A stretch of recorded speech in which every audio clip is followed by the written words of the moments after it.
This is our hero Ain, who had grown weary of everything and everyone around him, to the point where he decided to end his life after the humiliation, disgrace, and betrayal he had endured. He kept telling himself, I have achieved nothing in my life, and now everything is over. This life is not fair at all. But what exactly brought him to this state? Let us go back a little to uncover his story. The young boy Ain was working with one of the parties affiliated with the Guild of Adventurers. As you can see, they were fighting a giant rat deep inside the dungeons. It was a shabby little team consisting of a boy, a girl, and Ain himself. The boy's name was Zoid, the one slashing at the rat's neck with his sword. He was not very skilled, and he had not finished it off yet. That was when the girl, named Julene, stepped in and unleashed a fiery spell that engulfed the rat and burned it down. Thus, the two of them managed to defeat it together. Zoid then turned to Ain with mockery. Come on, it's your turn now. Do your usual job. Evaluate this rat and see what we can gain from it. Ain's role was to appraise the loot that monsters left behind after death. But Zoid didn't stop there and added, also check if there's anything useful in it. As Ain tried to carry his bags, he stumbled under their weight and fell. Zoid laughed at him and sneered, honestly, you're useless in this life. You can't even carry some bags. Even Julene ridiculed him, saying, calm down, Zoid. He's from the poor class. He doesn't deserve our sympathy. In fact, we could treat him even worse than this. And to think I once mistook you for an angel, Ain. Ain approached the rat's corpse to begin his work. In their world, when a child comes of age, he awakens abilities tied to the profession he is destined to take. Yet, with enough training, one's skills could grow further. Professions in this world were divided into clear categories. Rare class. A few individuals who possess extraordinary powers. Common class. Warriors and mages capable of battle. Poor class. Those like Ain, along with farmers and the elderly, who lack the strength to fight. Ain's father had died when he was young, so he had to rely on himself. The fastest path he saw was to become an adventurer and quickly earn money. But had he become rich? Not at all. When he appraised the rat's corpse, he found its rank to be very low, yet its teeth were of high value. He tried to pull them out but failed, so he called for his teammates. Zoid scoffed. Do you expect me to put my hand in that filth? Why else do you think we brought you along? Then he tossed him a rock, saying, do it yourself. Ain only looked at him silently. Zoid, enraged by his stare, kicked him in the face, knocking him down and yelling, what's with that look? Julene added mockingly, we were fighting while you stood there resting. Don't you have any shame? Ain stood up and apologized weakly, then opened the rat's mouth to pull out its teeth while the others laughed at him. He thought to himself, this world is not fair. All I can do is appraise monsters, but no one can live while being treated this way. Still, he extracted the teeth, carried them, and prepared to leave. Zoid smirked and said, the only reason you're with us is that I don't want to get close to these rotten corpses. Ain answered submissively, understood. He had no choice but to accept such treatment just to stay alive. As they moved forward, they stumbled upon the corpse of a hunting dog. They called Ain over to collect its materials. He looked at them and said, guys, something's wrong. This is very strange. This dog is ranked B. It shouldn't be here. But Zoid cut him off with scorn. Shut up and do your job. Him again, leaving Ain powerless to resist. They kept walking until they found yet another hunting dog's body. They thought fortune had smiled upon them and that they would grow rich. But Ain warned them, let's go back. This feels dangerous. Zoid mocked him. So now the cleaner wants to decide for us? If you want to leave, go on your own. In fact, if you return, you're expelled from the team. Let's see how you'll survive then. Ain realized he needed this job to support himself, and no other team would ever accept him. So he said, backing down, I was only joking, Zoid. I'll stay with you. Forget I ever said anything. Yet only a few steps later, they found 10 more hunting dog corpses lying ahead. The team rejoiced, thinking their poverty had finally ended and riches awaited them. But Ain raised his hand and warned, this is a serious mistake. He had barely spoken when he saw an entire pack of hunting dogs rushing toward them. Everyone froze in shock. Zoid shouted to Julene, even if we use all our strength, we won't take down a single one of them. We have to run now. There's no way we can fight them. Julene asked, how do we run? Zoid replied, very simple. Cast a spell on Ain to paralyze him, carry him, and leave him as bait for the dogs. Ain was stunned by what he heard while the others laughed. Julene, breathless, said, I'm not ready to die now. She cast the spell. Ain could not move, and the party fled, leaving their companion as bait. The dogs tore into his body, cutting his arms and legs, leaving no part whole. Yet the paralysis spell had nullified sensation, so he did not feel. With each bite, a stone lay beside him. He gripped a stone and struck the dogs that bit him, flung them the food from his packs, then rose and ran. This was his last chance to survive. He reached what he thought was the exit, only to find his comrades had blocked the way, so there was no escape. He walked down a corridor, hoping to find a way out, until he reached the end, where a deep pit sealed the passage. If he fell, he would die. If he returned to the dogs, he would die as well. He laughed hysterically at his condition. It was unbearable that he was born poor, and his trade was an appraiser. He did not know how to escape that vocation and live like others. Every team he had worked with had heaped insults upon him. His colleagues had left him to die and fled. Why all this? Because he could not fight. He only appraised loot. At the height of despair, he decided to jump into the pit and end his miserable life. A life filled with insults, humiliation, rats, and betrayal. But did the story end there? No. The story was only beginning. Ian tried to faint. Then he saw before him a girl who vanished suddenly, and a colossal tree sprang up before him, his body whole and untouched by a single wound. What was happening? A drop of water fell from the tree and touched him. It was a single drop from the world tree. He was stunned to learn that the world tree still existed. He had thought it had vanished long ago. This world tree is the only source of mana that people use in magic and combat, and it was said to have disappeared so that no one could find it no matter how they searched. Who would have believed that the very tree everyone sought had saved him? He placed his hand on its trunk and thanked it 1,000 times, then looked around and found no one. He sat to think what to do until a nearby door caught his eye. He told himself this door had not been on the dungeon map, so the guild must not have discovered this place before. Thinking of the dogs, he became tense. He gathered his courage, took up a stone, and moved on. He walked until he found the door and thought, surely this is the exit. Before he could rejoice, a sword descended and cut off his ear. Then his fingers were severed. He looked and saw a rank S monster before him wielding a weapon. It lashed out and inflicted deep wounds. He could not move a single step. Just as he thought he might escape, the monster was about to finish him when a giant bear of higher rank tore the monster apart and pressed on. Ain was frozen with terror. The bear struck his face and eyes until he lost sight and motion. The bear lifted him and crushed him so hard his body seemed to splinter. All that had happened seemed a futile rescue, when suddenly a girl appeared and slew the bear with a single blow, saying, "This is not for you. She was summoned to save you." Ian fainted, then regained consciousness to find himself without any wound, his sight restored though its color had changed. Before him stood that beautiful girl. He felt as if reborn into another life, unable to believe such beauty existed. She smiled lightly. Then a voice called to him, "Ian, are you trembling like that?" A woman handed him a cup of tea and said, "My daughter made this for you. Drink it at once, and do not refuse what my daughter made." The girl offered him the tea. He drank it hastily and asked who she was. The woman grasped him firmly, placed her hand upon him and warned, "If you even think an evil thought, I'll cut you off." The girl's name was Yaoi, and she had been the one who saved him. The woman was Ursula, guardian of the world tree. Ursula told him, "My daughter insisted that I help you, and had she not, I would not have rescued a worthless boy like you, so you must thank my daughter until you die." Ain thanked Yaoi for what she had done, and her cheeks flushed red with embarrassment. Before he could say more, a man appeared before him, and Ursula's expression made it clear she was about to show him days of darkness. Ursula then explained that there were 9 world trees scattered across existence, and Yaoi was one of them, with guardians to protect them from any threat. Ain looked at Yaoi and said, "It's no wonder. You are the spirit of the world tree. I saw you only moments ago, and here you are again." He apologized awkwardly, saying, "Forgive me for that cheap remark."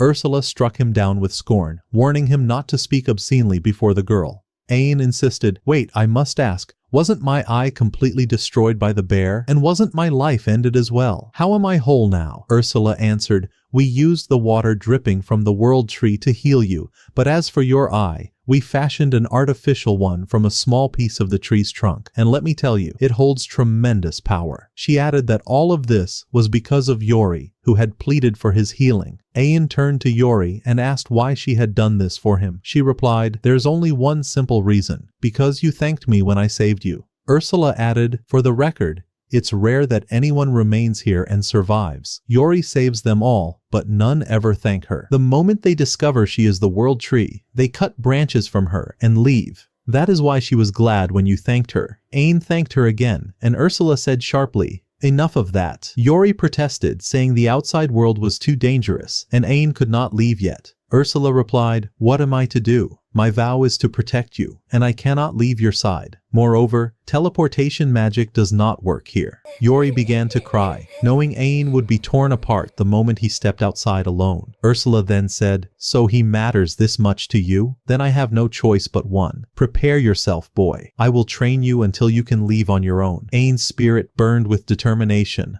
I will not fail you. Ursula led him into the dungeons for training. Ain nervously asked, you won't just throw me into a battle and abandon me, will you? She pointed to a dark spot ahead and asked, what do you see there? He answered, nothing. She retorted, how can you see nothing? Use your new eye. Ain closed his eye, then opened it again, and a corridor appeared before him. Ursula said, your training has begun. She hurled a wooden block at a sleeping rank S monster, rousing it to rage. Ursula instructed, you must evade all of its attacks. This is the first step to using your appraisal skill. Ain replied, what use is appraisal now? Ursula said, that was in the past, before your new eye. The monster lunged at him. He appraised it and smiled. But in the next instant the creature swung its weapon and severed his ear. Ursula raised a barrier of world tree water and healed him, saying coldly, don't worry. No matter how many times you're torn apart, I'll heal you again. We don't have time to waste. She shattered the barrier and sent him back against the beast. This time, when Ain appraised it, something strange occurred. Time seemed to slow, and the appraisal revealed exactly how the monster would strike. He moved, dodged the attack, and succeeded. Joy surged through him. He had evaded the strike of a rank S monster. Yet the beast came again from behind, slashing his back. Ain rose once more, gritting his teeth. I must succeed. If I master the power of this eye, nothing will ever stand against me again. Again and again he tried, until finally he managed to dodge every strike. Ursula said, now for the second test. Enough evasion. This time, you will defeat it. She handed him a sword and declared, this blade is from Yori. Imagine the pain she felt when she brought it here for you. If it breaks, I will break you. Ain gripped the sword as the monster charged. He appraised its movements, predicting the blow, but his strike missed. He tried again, but still no success. Just when it seemed hopeless, he invoked a new ability, appraising the monster's path itself. At last he could see its every motion. As the beast attacked, Ain struck true, a single blow ending it. He exulted, thrilled with his triumph, but Ursula struck him and said, your path is still long. Defeat the rest of these monsters as well. From the shadows, more creatures emerged. Ain steeled himself, gathering his strength, and one by one he felled them all until the floor was littered with their bodies. For the first time, Ain stood tall, stronger than ever before. Julene said to him, come, let us go to the second lesson. But Ursula interrupted, saying, there is something I want to teach you first. You will appraise these monsters and seize their abilities with your new eye. Ain, astonished, replied, what kind of brilliance is this? He tried the ability, and the moment he grasped it, he felt as though his head would burst. He began to run and found himself moving with unbelievable speed. He realized this was utter devastation. Not only could he appraise his foes, but he could also take their powers. At first, his body could not endure such velocity, but after many attempts, falling and rising again, he eventually adapted. He then appraised Ursula and acquired her ability, which was to unleash magical attacks instantly without chanting incantations. Yet his problem remained that his mana was nearly non-existent. Thus, under the training of Ursula and Yori, a mixture of harshness and tenderness, his energy gradually increased. At last Ursula declared, that is enough for now. What do you say to a match of vengeance? Ain answered with fiery spirit. Let's begin. She took him back into the dungeons to face the death bear that had once torn him to pieces. Ain trembled with tension, and Ursula kicked him, shouting, why do you think I trained you? Go, finish him. A flood of memories returned. Every moment of weakness, every humiliation. Ain roared, the old Ain is dead. His spirit ignited. He charged at the bear, casting fire magic, but missed. He activated his speed, appraised the bear's movements, and unleashed wind magic. The bear grew enraged and counterattacked. Ain struck again with fire magic, and this time, he incinerated the beast entirely. He absorbed the abilities of the Death Bear, which had been rank S+. Ursula remarked, "Since you have defeated the one who once destroyed you, you are ready to walk your path. Your training is finished." They returned to Yaoi, and Ursula spoke with disdain. "My daughter requested that I give you a gift, but with that face, how can you deserve it?" She then produced the core of the World Tree's spirit. Ain protested, "No, this is too much. I cannot accept it." Ursula replied, "Do not worry. You will only borrow it. I have cast a spell upon you. Should you die, it will bring you back here. Close your eyes so I can plant it within you." She embedded the core into his eye. Ain looked around for Yaoi, but she was gone. Then her voice came. "I am here. I emerged from your eye." Ursula explained that she had implanted the World Tree's core within him, making him akin to the tree itself, and Yaoi could now travel between them. Yaoi said softly, "I will accompany you. Whenever you are weary or wounded, I will heal you." Ain asked, "Ursula, do you have no objection?" She flared with emotion and answered, "On my honor, boy, I agree. But know this, Yaoi, since her birth, has had no friends, no companions, always alone with only me. That is why when she is with you, I can entrust her safely." Then she extended her hand and said, "Another gift." She cast upon him the spell of infinite storage, handed him a sword, and made him swallow her own core as well, so she could watch everything he did and remain close. She warned with a glare, "If you dare think a single evil thought toward my daughter, I will cut you down." Ain turned to Yaoi and asked, "What is the one thing you wish to do when we leave here?" She answered, "I want only one thing, to meet my family, my siblings, the rest of the trees." Ursula added, "Once there was a single world tree, but it split into 9. Ain said to Yaoi, "Then I shall live to fulfill your dream, for that is the least I can do after all you have done for me." They continued through the dungeons, Ursula guiding their way. They encountered a colossal mushroom, but it was torn apart in seconds, and Ain seized its ability, the corrosive poison. He pressed onward until he stood before a massive gate, behind which surely lay the dungeon boss, the one he must defeat to reach the surface. Ain declared to himself, "The old Ain is finished." He entered, and before him lay the core of the dungeon. If he destroyed it, the dungeon would collapse forever. No one would ever reach Yaoi's tree again, and she would no longer need protection. But suddenly, a spell beneath his feet activated, unleashing a massive monster that attacked at once. The beast nearly crushed him, but Ain evaded, transforming his hand into stone. The monster struck, but Ain blocked and melted its hand away. The creature went berserk, swinging wildly with its other arm.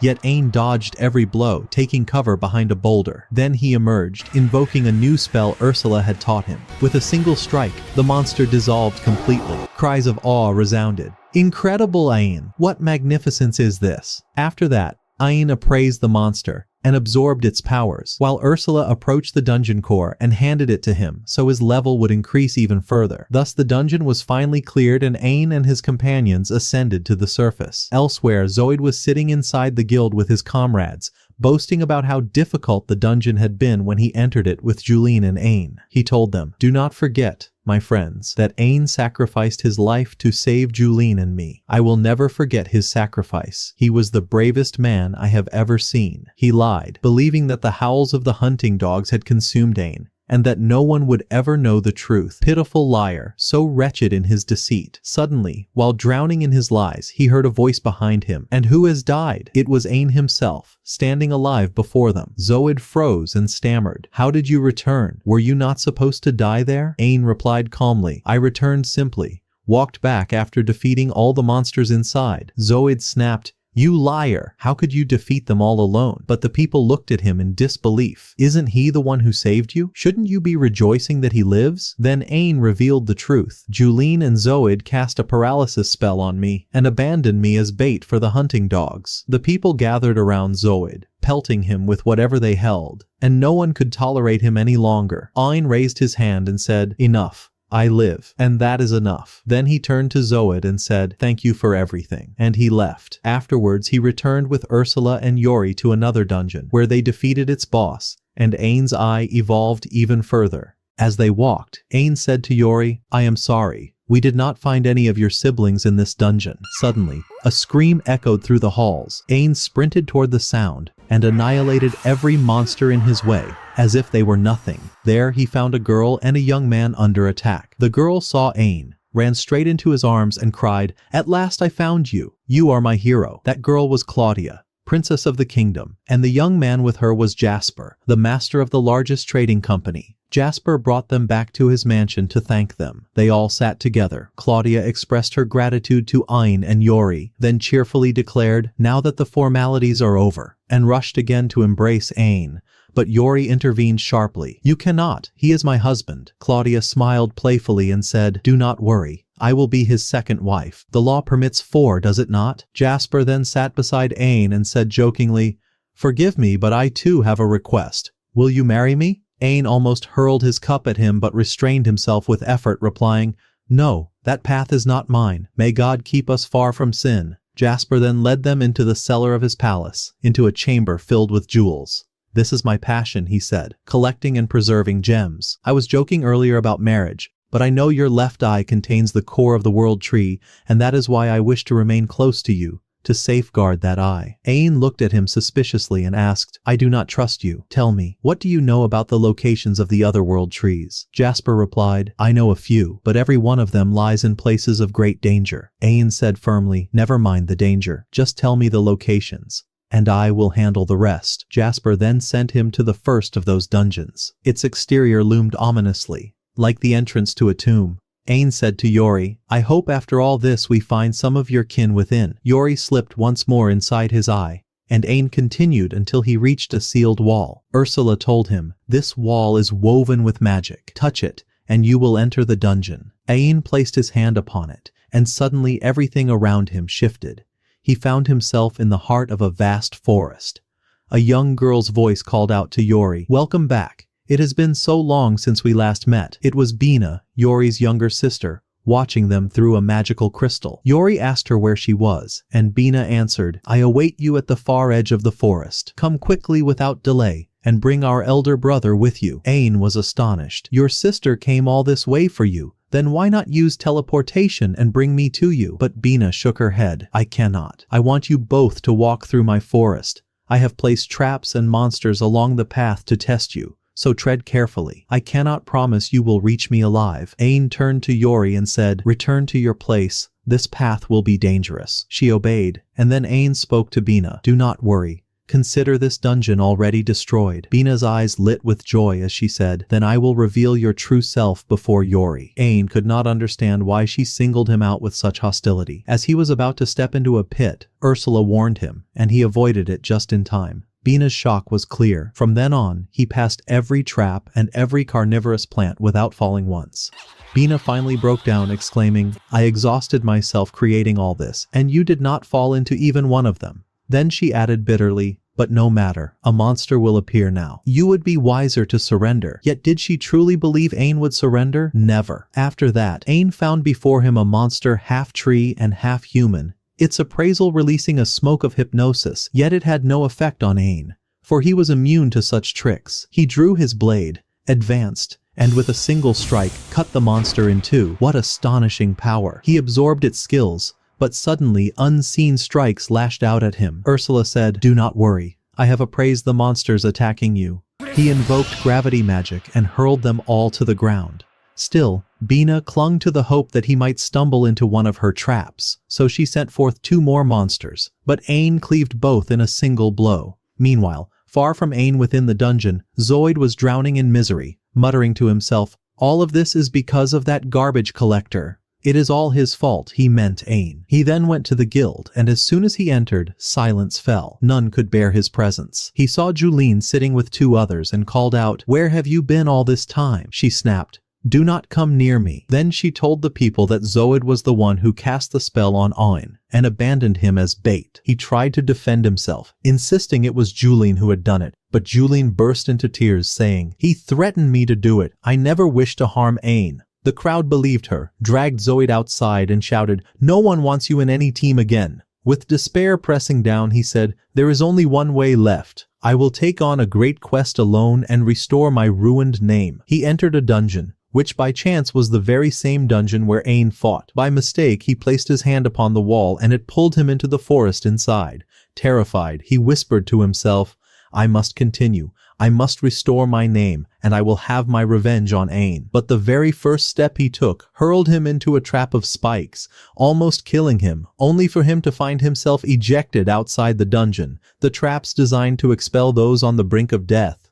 Yet he did not surrender. He re-entered, stumbling into nearly every trap that Bina had laid. At last, he reached a lake where a colossal crocodile awaited. At the sight of it, he nearly lost his wits. He drew his sword, but the beast lunged and hurled him down, ready to finish him. Just as he thought his end had come, Ain appeared in that very moment and split the crocodile in two. Zoid, stunned, stammered, "You here? Garbage collector, how did you gain such powers?" But Ain ignored his taunts, healed him with Yori's abilities, and said calmly, "Be well, my friend. I am in a hurry." Zoid tried to answer, but Ain cast a sleep spell on him and told Bina, "Remove him from here." Ain pressed forward until he reached a massive gate, believing it to conceal the dungeon boss. But when he entered, he was still within the forest. Nothing had changed. Suddenly the ground beneath him shook, and he was lifted into the air as a colossal turtle emerged from the earth. Without hesitation, Ain unleashed fire magic, raining down attack after attack,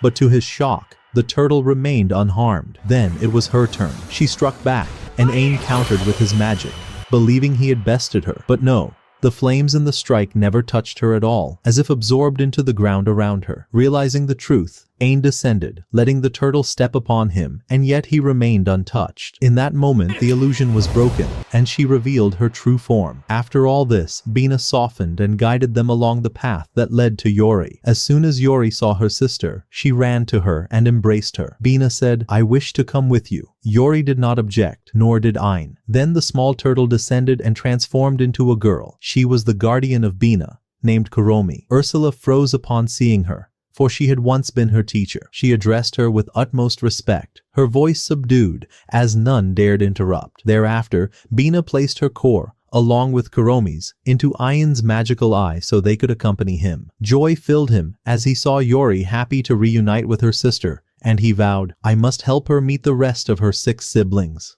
At the same time, Zoid awoke outside the dungeon, bitter and crushed that Ain had saved him. He wept in fury. "That man, who once was nothing but a garbage collector in our dungeons, has now surpassed me completely." The next day, Jasper brought Ain with him to the guild headquarters in the capital. Ain was reluctant, fearing the people's words about him, but Jasper assured him, "As long as I am by your side, none will dare speak." And indeed, when they arrived, the people's eyes widened, for Jasper was a renowned wealthy man. Whispers spread, "Who is that standing with him?" The receptionist stepped forward to greet Jasper, and he said, "Today I am here to accompany this young man." She asked, "How may I help you?" Ain replied, "I have some items gathered from the dungeon. I wish to sell them." She said, "Certainly. May I see your guild card?" He handed it to her, and when she read the name and reached the appraisal rank, she gasped in shock. His rank was D, the very lowest, and his listed profession was nothing more than appraiser. Ain becomes the target of ridicule, and the girl tells him there is no resident who can defeat a single monster. Those around him soon begin to taunt him for his rank, saying, "Surely he used to work for Jasper. He summons the very monsters they once defeated." They collide among themselves and whisper, "He must have stolen them long ago. These things cannot be his people. Change your words." Another replies, "No, it's impossible for someone from the common class to possess such things." Aim grows sad and says, "That is why I did not want to come to the guild." At that moment, the guildmaster Megan enters, and everyone falls silent at once. Megan approaches Ain and says to him calmly, "Your eyes are beautiful. Take it easy. Slow down." The receptionist also witnessed the scene and confirmed that these things were real. Jasper tells them, "Everyone, I assure you, he is the one who defeated those monsters." Megan says to the receptionist, "We'll settle your account later. Since when do we judge people by their jobs?" At that moment, Aim finally smiles because he has found someone on his side. One of them replies, "I am glad to have found someone like you here." That man tightened his grip and said to him, "I love ambitious youth. It seems we shall meet again soon." Then she turns away and walks off. Jasper tells Ain, "Take out the rest of the items you have, the secret Damas things." Everyone there set upon the youth, so he burst out through the crowd and went home. At night he sat with Cairo and asked her about the remaining sisters. She answered, We know nothing of them, their whereabouts or anything. All we know is that 6 sisters remain, and I suspect there is a 7th sister. He asked her, how so? She replied, as I told you, I suspect their eldest sister lives somewhere with her guardian, but we will only find that after we find the other sisters first. Then search for her. He said to her, the problem is I do not know other places where I might find these sisters. She told him, you tire too quickly. You will not search again. He replied, impossible. Of course I will search. I owe Yuri my life twice, and I will help her find her sisters no matter what happens. The next morning, upon waking, Ain finds Megan at their house. She says to him, I missed you. I came to visit you with ease. Jasper was sitting with her, and Megan told him she wanted a favor from him. Ain asked, why me? Are there not others in the guild? Megan replied, no one but you can accomplish this. Do you know anything about Behemoth? He asked, what is that? A spell or something? She explained, Behemoth is one of the ancient dragons that the Demon King once commanded. It was brought into the human world. After the Demon King was sealed, the dragon hid and no one knew its location.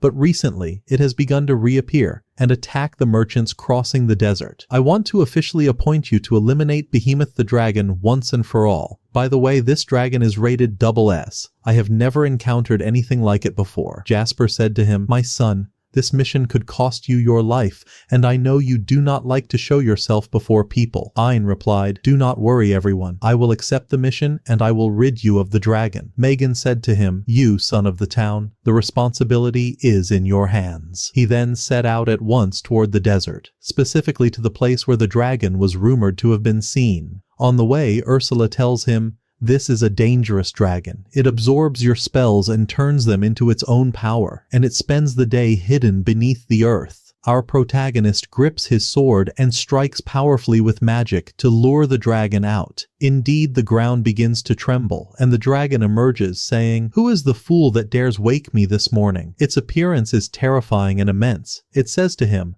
no one has ever defeated me before. I have had overwhelming power since I was born, and you honestly look foolish. Why do you want to die here? Our hero replies, I will tell you 2 things. My name is Ain, and the second is that I have come to destroy you, you scourge. The dragon laughs and says to him, you think you can rival me? You seem a fool. Have you come to meet your end here? The dragon began its assault with blazing fire against Ain, yet our hero evaded every strike as if they were nothing. The beast stirred the sands of the desert, sending them rushing toward Ain, but Ain charged forward with his sword, and with a single strike, severed the dragon's arm. Shocked, the dragon cried, never before has anyone landed a single blow upon me in all my life. Ain replied, give me all you have. Your defense is weak to begin with. The dragon sank beneath the earth, leaving Ain astonished, wondering where it had gone. Suddenly it erupted from below, fixing its gaze upon him as though it were his end.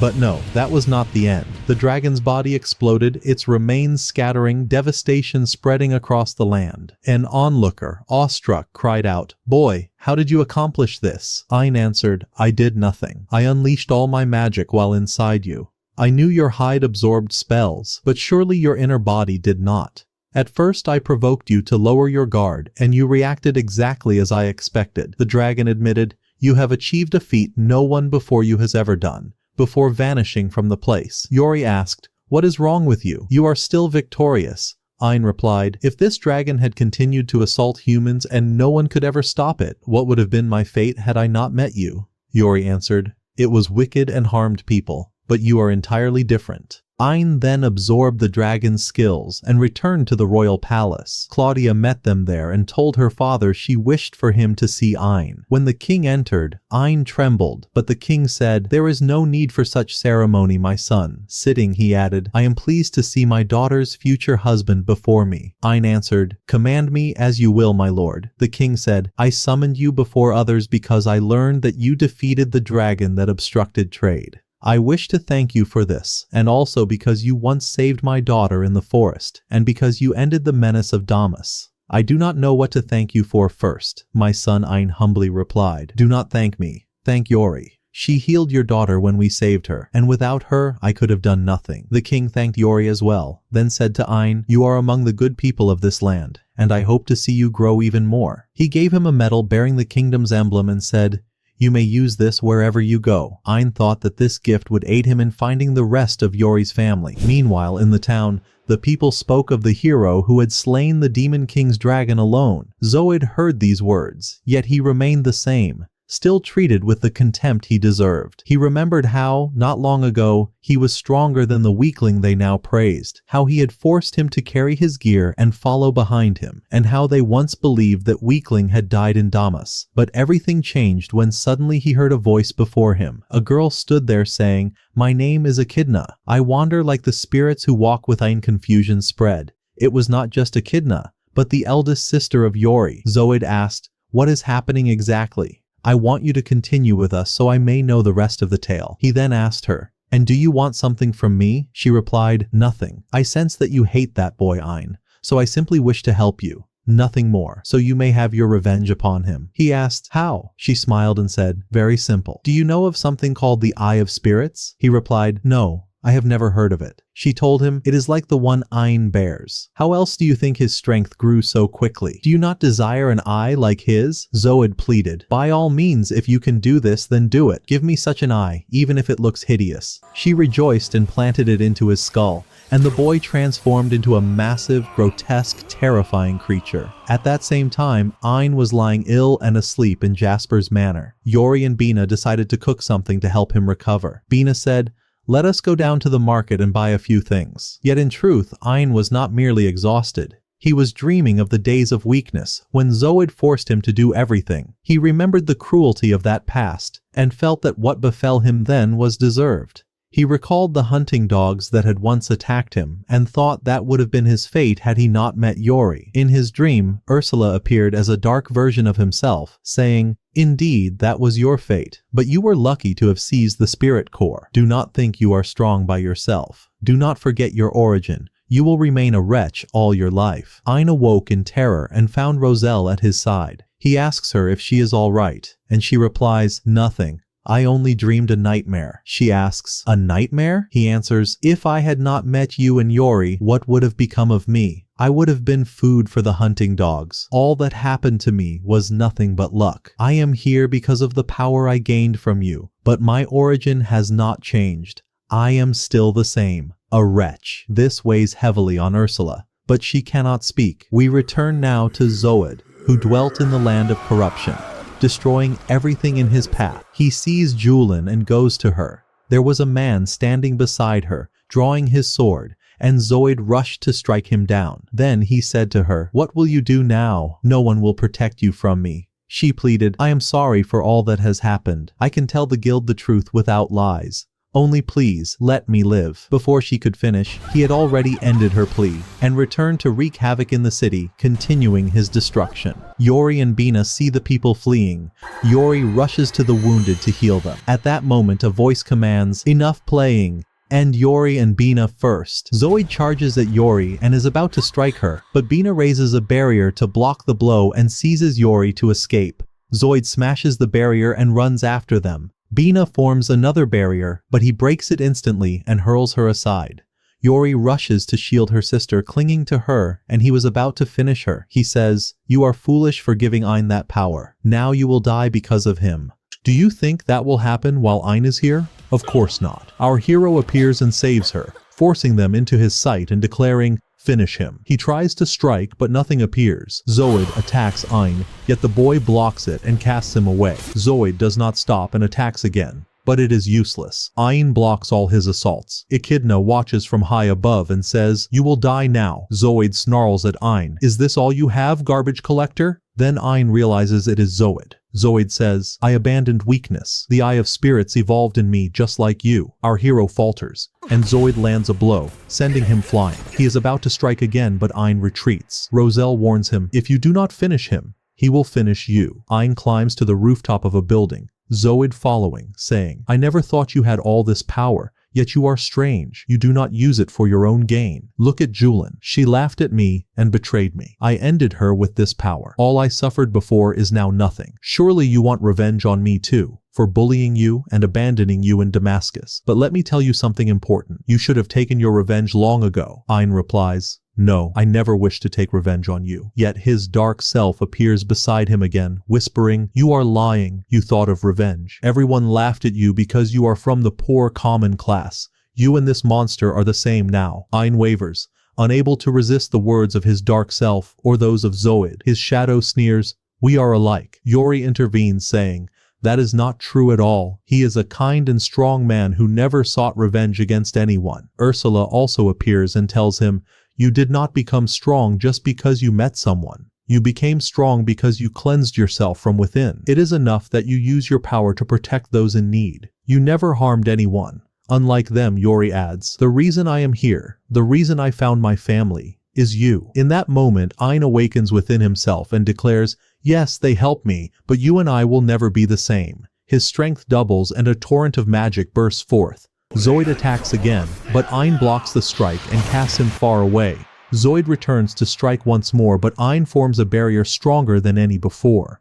Zoid expends all his power and charges again, but Ain grips his sword and says, "You will pay the price for what you have done." With a single strike of his blade, he shatters the Eye of Spirits within Zoid. What a sight! Zoid had thought he would end Ain, yet Ain's heart remained merciful. He saves Zoid from himself and delivers him to the guards to face justice. Ain says, "Surely someone exploited Zoid's weakness and turned him into this monster. Who did it, and why?" Later that night, Echidna appears, saying, "Everything I planned has begun exactly as I desired. Now I have measured Ain's strength, but soon all of this will end, and I will once more free the Demon King from his seal of evil." She then ascends to the Queen of Demons, where she meets Baron Falco, half man half bird as you see him. He asks her, "What brings you here?" She answers, "Nothing. I merely bring you a message from the Demon King." She opens the letter and says to him, "I want you to kill that young man. It is Ain." He asks, "Even if the Demon King himself wants me to do it, why should I bear this alone? What concern is it of mine?" She answers,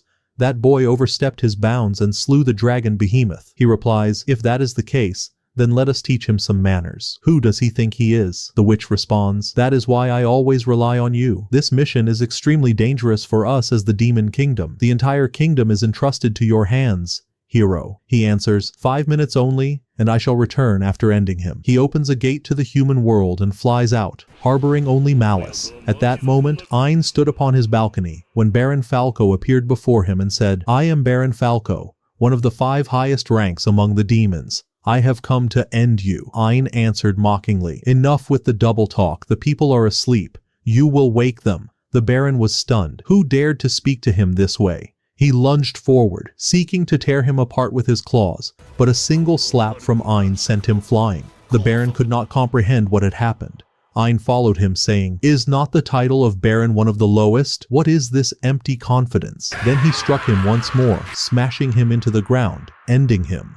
Ain descended and assessed his power, saying, "He came to kill me, but he would never have been able to harm Yaoi or her sister." At that moment, Yaoi and Bina appeared, awakened and asking what had occurred. When they saw the Baron's body, Bina exclaimed, "What a sight! Become far stronger than before, perhaps even stronger than Ursula, who trained you." Upon hearing this, Ursula grew furious and lunged at him in anger. The next day, Ain went to the forbidden library within the royal castle where he met Claudia. She said, "This is a vast library, but it is reserved for the royal family only. Yet since you hold the medallion given by the king, you may enter. The only condition is that the librarian must approve your entry." Claudia added, "I cannot do anything more for you." Ain answered, "Do not worry," and passed through the door to meet the librarian. Yaoi attempted to follow him, but a barrier stopped her, meaning the librarian had accepted only Ain. He advanced and found himself before an immense collection of books. He said, "What is all this? Even if I searched for a year, I would not find what I need." Suddenly, a girl fell from above. He ran and caught her before she struck the ground. He asked, "Are you all right?" She rose and thanked him, saying her name was Alice. She explained that she had been reading and fell suddenly. It turned out Alice was the librarian. She asked him, "What do you seek?" He answered, "I want books about the secret dungeons surrounding us." She asked, "Why do you need them?" He replied, "I want to help someone dear to me find her family." She handed him a book and said, "You will find what you need in this." Ain took the book joyfully. Alice then asked, "How is Yaoi now?" Surprised, he asked, "How do you know her?" She replied, "Your colored eyes hold her core. I know Yaoi because she is like my spirit.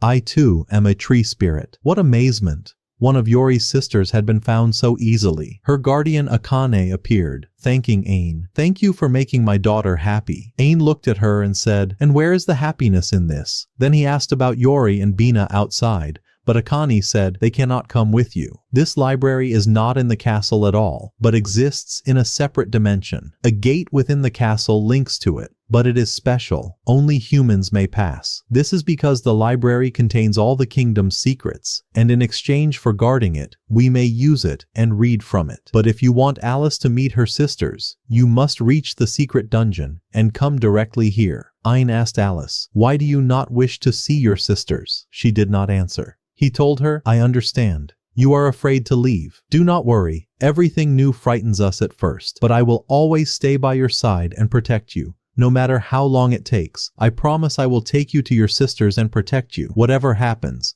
I only want you to trust me a little. I will leave you to think on it while I go and look for the place of the dungeon in the book I took." Alice was shaken by his words. She wished to go but remained hesitant. Ain left with the book, and when Yori and her sister learned of it, they wanted to meet their sibling. Ain told them, "Do not worry, I will try again with her. I will go back to her and persuade her. I too want her to come out and meet you." But it seemed Alice had given them the wrong book, one that led to a false address. At that time Alice was watching them through a crystal when her guardian asked her, "Why did you give him the wrong book? Do you not want to meet your sisters?" Alice replied, "I am afraid of interacting with other people. I have no ability to fight. I would only be a burden on them. And besides, I do not like humans at all." The guardian told her, "But Ain is not like them, and you do not have to go out with him yet. Wait until he finds our dungeon. Still, to be honest, it seems you admire him. It shows clearly on your face. Why not try trusting him? You have nothing to lose. Do you even have anything to lose at all? And if anything happens, you can always return." At that very moment, Ain entered again, and Aki said, "Be brave," and pushed her toward him. Alice stepped forward and said to him, "I trust you. Take me with you so I may meet my sisters." Ain lifted her and flew with her toward the dungeon where her core was kept. Akahani gave him the core, and they set out on their path to leave the dungeon. Ain and Akahani faced any monster that crossed their way and defeated them, until our hero reached the leader of the cavern, a massive knight clad in armor. Ain challenged him, throwing aside his sword. The knight said, "Do you think you alone will be chivalrous? I too will throw my sword." Yet with a single strike, Ain cast him down helplessly. How magnificent Ain was. After that, he gathered them and led them out of the dungeon toward the castle. When Yori and Bina saw Alice, they rushed toward her, though she was not fond of much contact. Yori instead flung herself at Ain and embraced him, thanking him for allowing her to meet her elder sister Alice, who was radiant with joy, and it seemed there was a hidden challenge among the sisters concerning Ain,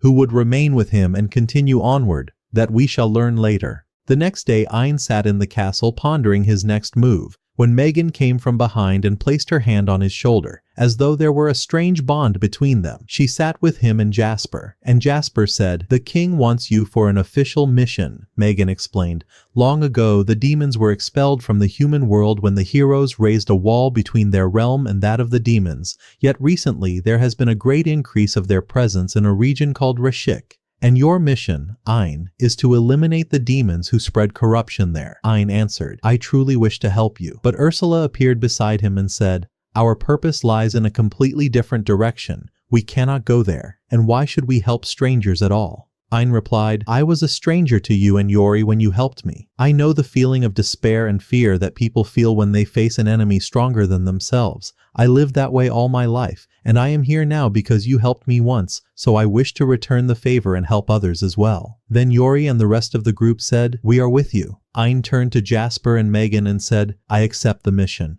Meanwhile, in Rashik itself, a large crowd of people were walking through the forest with a little girl among them. The girl said to her father, "I am hungry." He told her, "Just wait a little longer. We are on our way to a place where you will eat food far more delicious than this." The girl rejoiced and said, "A place like the paradise where my mother is?" He replied, "Exactly like that." They reached an abandoned place and the girl said, "This is the place." Her father answered, "Yes, this is it." Suddenly the earth trembled and everyone fell to the ground, and a man cried out, "Hurry and bring the offering." The girl's father urged her, "Go. That beast will take you to the place I told you about." She replied, "Very well, but will you not come with me?" He said, "No, I cannot come this time." She comforted him, "It is all right, but when my mother went to paradise you wept a great deal. I beg you, do not cry again." Her eyes filled with tears in a heartbreaking scene, and she added, "Do not cry. I will not be there to wipe your tears." Her father sobbed as well. Then the girl stepped forward toward the beast, which spoke to them. "You are late." The creature was immense, with 8 heads and a terrifying aspect. The girl begged, "Please take me quickly." Her father rushed at her and tried to hold her, saying, "I cannot leave you." The villagers wept and murmured that they had all agreed this was the only way to save the village. The father pleaded, "Please take me with my daughter. Do not abandon me." The beast answered as if reminding them, "Have you forgotten your pact with me? You hand over a girl to me each month so that I do not destroy your village. Since you kept your end of the bargain, I too must keep mine." The beast then breathed a gaseous mist that struck the people and felled them. As the monster prepared to seize the girl, Ain arrived at that moment and erected a barrier that the beast could not breach, while Yaoi rushed to tend to the wounded. Ain shouted to the people, "Run! Leave this beast to me!" He drew his sword and with a single stroke severed the creature, its body scattering into pieces, and the crowd stood stunned by what had occurred, then praised Ain for his deed. Ain told them, "I wish to see the ruler of this region." At his request, the villagers bowed their heads in shame. And one of them said, "We are grateful for what you have done. We would have died without you. Yet we cannot assist you in that request, my son." The little girl ran to Ain, crying, "I do not know how to thank you." Ain reassured her, "Do not worry. I came to protect that smile of yours. Go now, and we shall meet again." She walked away, and Ain resolved that he must indeed meet the regional governor. The next morning he went to the governor's palace. The governor himself received him, accompanied by a young man named Nigam, and the governor said, "It is an honor to meet the slayer of dragons." They offered Ain a drink, and then the governor asked about demons that had recently appeared in his lands. Nigam scoffed, "Demons? Number. We border a forest that contains many monsters from time to time, but I have seen nothing of that sort." The governor asked, "Who sent you to reassure us? Are there truly demons?" Ain answered, "Do not trouble yourselves. I will remain a while to check on the people. They are deeply worried. By the way, I defeated a creature called the Hydra that was abducting and devouring children." At those words, Nigam was so astonished that the cup fell from his hand and he exclaimed, "You defeated whom? Our village has been under assault, and the Hydra was its guardian." Ain shouted back, "That Hydra was snatching and eating the small children." Naim replied in a cool, composed voice, "If the price of the village's protection is a single sacrifice, then so it is. We had no choice. As for you, once you slew your foe, your role here was done. What are we to do now? We will remain and protect the village for life." Ain left in turmoil, asking himself whether what he had done was wrong. He had not known the whole story, and wondered whether sacrificing one child to save many could be justified. Yaoi stepped forward and told him, "No, you did nothing wrong. The fault lies in his thinking." Elsewhere, Naim stood before a mirror and spoke to himself. "The Hydra is defeated. We must find a replacement quickly. What shall we do?" From the mirror emerged a figure resembling him who said calmly, "Be still. We can replace the Hydra easily, but first we must eliminate Ain." Nigam asked, "Why?" The mirrored voice replied, "Do you think a human can defeat an SS-ranked dragon so easily? Impossible. Ain is not human. He is a demon. If you wish to protect your region, there is no choice but to rid yourselves of him." Naim hesitated and murmured, "Did I not tell you before not to do wrong? I am your companion, am I not?" The mirror's voice prevailed.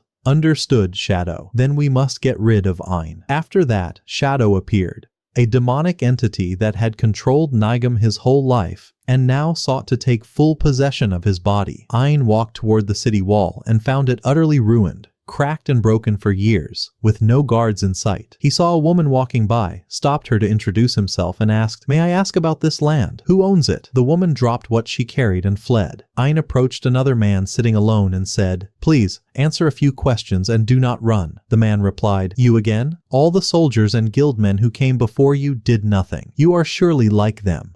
Look at this land. Monsters ravaged it and spoiled all the crops after you slew the Hydra. We do not know whether we will die of hunger or be devoured by beasts first. All we want is a normal life. Take your things, boy, and return to your home." Ain did not speak. He cast his magic and the earth greened again. He moved to the crumbled walls and mended them by spell. The man stood aghast. "With this, the monsters cannot enter the village unless they bring flying creatures with them. If you need more, I will help. For God's sake, do not give up. Keep hope in your heart. Allow us to live. Let me help you, lad." He laughed and added, "This is the strangest plea I have ever heard. Before, the first came from our former governor, Nigon's father. Our village was attacked then as well. He came to me and said, "Do not surrender. If you die, I will not be able to help you." He was brave and kind and beloved by all. But everything fell apart when his son took the seat. The protective wall broke, the Hydra appeared, taxes crushed us, and those who complained to him never returned. Yet you, boy, have given me new hope for life. Ein brightened at those words. Suddenly, his magic eye revealed vast hordes of monsters marching toward the village. He did not flinch. "Even if there are 100,000 beasts, I will cut them down. Not one shall touch this village," he declared. When he saw the scale of their number, he grew startled. Yaoi asked, "What will you do?" He looked at the villagers and saw despair. Some reciting final prayers, some entrusting their children. He recalled the little girl he had once saved from the Hydra and told Yaoi, "Return to your place." Then he addressed the people. "Do not fear. Go back to your homes. Leave this to me." He rose high and unleashed a spellful strike, only to find the enemy in the thousands. Winged beasts dived at him. He dodged their swarms, assessed their strength, and cut down the first wave. He triggered a gravity spell that erased a second cluster. Not content, he multiplied himself into many copies, spun magical threads, and sliced more hordes apart. The villagers stood stunned at his deeds as he fought to protect them. Another pack surged forward. Ein channeled enchantment into his blade and rained a series of cleaving blows that tore them to pieces. Exhausted, he eventually collapsed to the ground. Yaoi hurried to tend him with healing magic. He rose again to see the little girl run into his arms, and the villagers overflowed with gratitude. "How long will he keep sacrificing himself for us?" one asked. "He barely knows our faces. We only complain of our fate and do nothing." Moved by his words, the people resolved to stand and fight by his side. "We will not let Nigon rule us again," they vowed. At that moment, Nigon himself appeared and demanded, "And what are you saying about me?" A villager answered plainly, "We no longer want you as our ruler." Nigon retorted, "Have you not seen that Ein deceives you? Do you not see that he is a demon? No ordinary man could do such feats." "Still, I will protect my village as I always have," the crowd shouted back. "Even if he is a demon, we prefer him to you. We do not want a ruler who sacrifices us. We want someone who fights for us as your father did." Hearing this, Nigon fell to the ground, feeling his mind split in two. He called for Shadow to aid him, but it was too late. Shadow's control had already begun. A tense exchange spun between them before Shadow seized full control. Nigon stammered, "What shall I do?" Shadow hissed, "Kill them all. There is no use in people who refuse to obey. Kill them as you killed your father." Nigon protested, "But my father was sick." Shadow answered, "I will tell you the whole truth." Memory flooded Nigon. Days of his childhood when his father lived and helped the people. How the whole village had loved the man. By contrast, children Nigon's age treated him as if he were ill, whispering that his sickness was contagious. They would not play with him. They left him alone and fled. And now the shadow that had always lurked in the mirror moved to claim him, ready to seize the body and bend it to its will. Nigon was in deep distress, running aimlessly through the houses until he collapsed before a small pool of water on the ground, sobbing in despair. In that moment, Shadow appeared before him for the very first time and said, "You do not have to be like your father. Be yourself." He convinced him that he was his friend, but warned him never to tell anyone of their bond. From that day on, they began to spend more and more time together, playing, laughing, and drawing closer to each other. One day, Shadow told him of a medicinal herb that, if given to his father, would restore his health. Nigon, desperate for hope, gathered the herb and prepared it for his father every day, believing he would see him recover before his eyes. But he did not know that he was slowly poisoning him. Eventually, his father died, and Nigon, paralyzed by shock, could not act. That was the moment Shadow exploited, tightening his grip over him little by little, until the moment we have now reached. Shadow mocked him. "You are the fool who ended your father's life with your own hands. I orchestrated it all." Crushed by despair, the boy surrendered, and Shadow seized complete control of his body. Ein stood there helpless, while Shadow declared, "I am one of the 5 demon nobles, and I am pleased to finally meet you, Dragon Slayer." Ein trembled with shock and demanded, "Where is Nigon?" Shadow sneered, "He is right before you, but he is suffering through a miserable time, and you are to blame for what became of him. We had been thriving, exploiting Nigon to weaken this region's defenses, until you arrived and ruined all of our plans. You left me no choice but to act myself. Do not mistake me for Falco, whom you dispatched in mere seconds. I know human weaknesses well. As long as I inhabit Nigon's body, you will not dare strike me, and on top of that, I shall end you as well. With that, Shadow lunged at Ain, but Ain evaded his strikes. He tried to imprison him within a magical barrier, but it proved useless against Shadow. He attempted again, pouring forth all his mana, but Shadow pressed relentlessly, summoning beasts from the earth to assault him. Ain did not falter. He drew his sword, and every beast that came near was struck down. He even created multiple clones of himself to hold back the horde, while he faced Shadow head-on. Suddenly, Shadow caught him from behind, landing a crushing blow and then unleashing a flurry of attacks. Yet Ain stood firm like a mountain, enduring each strike. Shadow laughed. "Did I not tell you? You cannot attack me. If you do, Nigon will be the first to die." Ain's voice thundered in reply. "No, that will never happen. I will not sacrifice Nigon to save the rest." Ain shouted with all his might. "Nigon, I know you can hear me." Shadow pummeled him mercilessly, but Ain did not relent. Step by step he advanced, still calling out, until he reached him and slammed his head into the ground. "Nigon, you said you wanted to protect your village. I know you meant it. You must rise again and protect it." Memories of his father surged within Nigon, and tears streamed down his face. "I should have known what Shadow was doing to me. What I did with my own hands, I will never forgive myself for." He struggled to awaken, but Shadow's grip remained. "I will never leave," Shadow growled. With trembling resolve, Nigon seized a dagger and plunged it into himself. Shadow snarled, "Then die alone, fool!" He burst out of Nigon's body in the form of a small beast, attempting to flee, but Ain gave him no quarter. His blade flew like lightning, splitting Shadow clean in two. Ain rushed to Nigon, healing him until his breath steadied. Nigon whispered weakly, "Why did you save me, Ain? Why pull me out of the darkness? I was ready to sacrifice myself to atone for my sins." Ain answered firmly, "I will never allow you to throw away your life, nor the lives of others.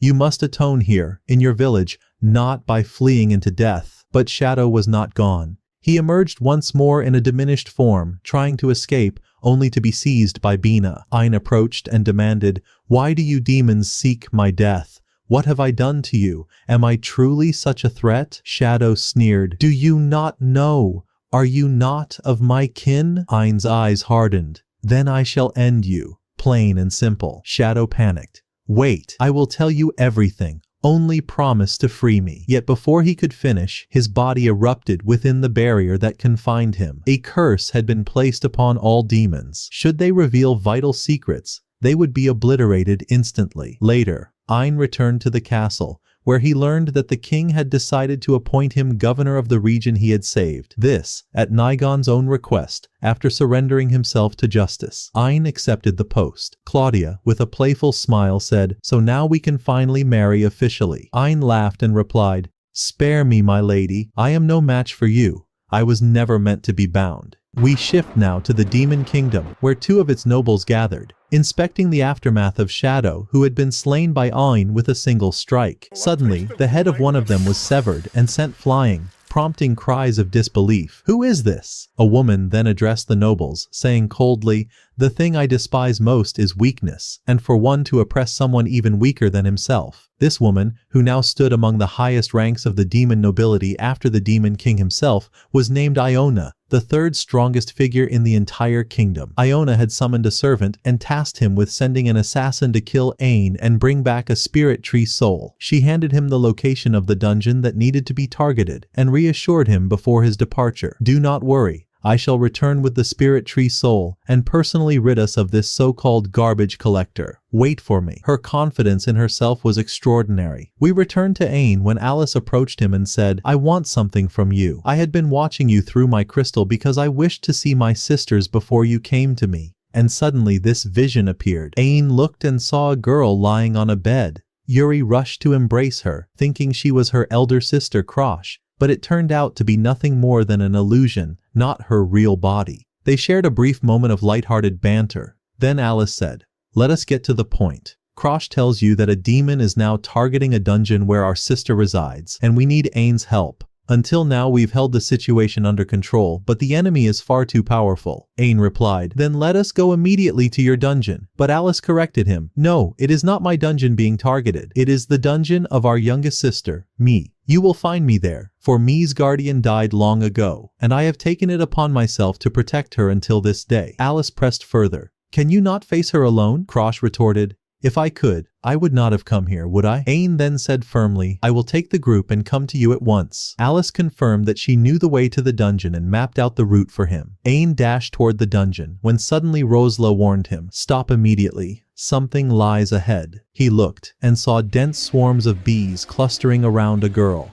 That girl then revealed herself to be a demon noble and declared, my name is Hornet, and I control these insects. She commanded the swarm to attack Ain. Yet he stood motionless. In the blink of an eye, he vanished and reappeared behind her, driving his sword into her back, taunting, did you think you had died already? From her body emerged even greater swarms of insects, and Hornet cried, my ability is to move freely among them all. Tell me, which one of me will you strike down? Ain answered with unshaken confidence, it does not matter which, I will eliminate all of them. He unleashed his magic, obliterating every false copy until only the real Hornet remained. Stunned and disbelieving, she tried to flee, but suddenly, the portal she sought to escape through closed in her face and from it stepped Yona. She asked icily, why are you running away? Hornet confessed breathlessly, he is far stronger than I imagined. I never thought. She had no chance to finish her words, for Yona drew her gun and shot her without hesitation. The portal sealed itself shut. Ain stood upon a rocky outcrop watching. Yona turned her gaze toward him and said coldly, not bad for a garbage collector like you. But it is my task to finish you here. With arrogant pride she continued, I am not one who hands the task of collecting spirit tree souls to the weaklings among our demonlings. Yet I cannot understand why they gave you such weight in our kingdom. I have come to kill you and claim the spirit tree soul. Ain replied with steel in his voice, I will never forgive you. Yona laughed mockingly and asked, and what will you do? In that instant, Shadow appeared behind her, casting a draining spell to sap her energy. The air cracked and roared, golden arcs flashing as he struck mercilessly.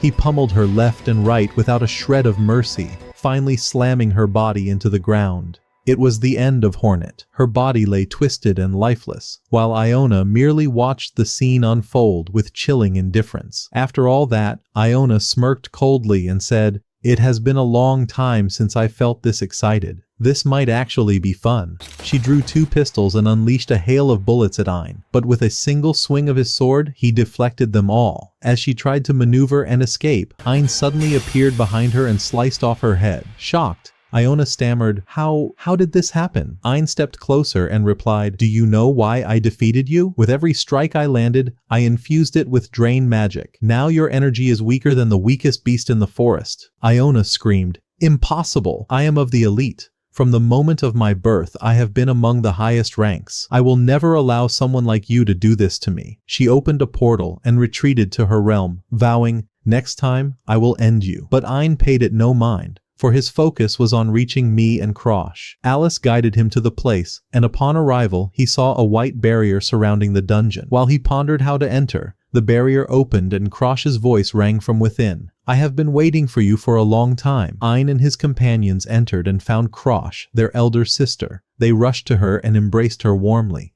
Ain asked about me, and Krosh answered, she is sleeping over there. Ain approached and saw a small, innocent girl sleeping peacefully. He tried not to wake her, but she stirred and let out a loud scream. It was clear Ain had never dealt with children before. He was clueless on how to calm her. Yuri hurried over, embraced her, and the child quieted down, greeting the rest of her sisters. Ain tried to lighten the mood with her, and slowly she began to smile. Afterwards, Krosh handed over her spirit core, and Mi did the same. Ain rejoiced, for he had now united Yuri with 4 of her sisters.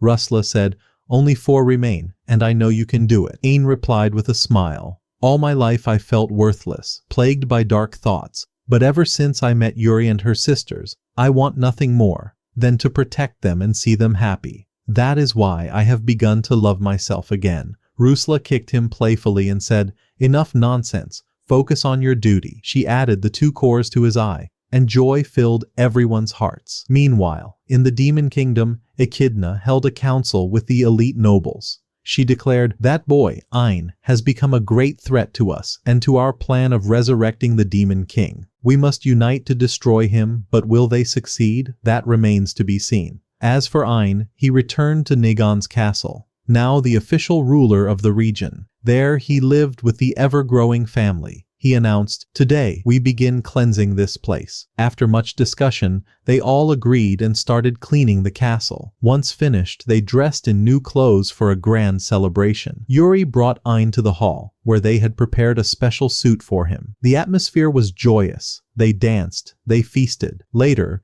Yuri led Ain outside and thanked him, saying, "You are the one who reunited me with my sisters. I don't know how to repay you." Ain smiled and replied, "Think nothing of it. I'm only returning the kindness you showed me. There is still much to do, and we will find your remaining sisters, no matter how long it takes." Happiness overwhelmed Yuri as she looked at him with sparkling eyes. And so ends the first part of our tale. If you wish to know what Echidna will do with the Demon Legion and what fate awaits Ain after all these events, stay tuned for part 2. Until we meet again, farewell.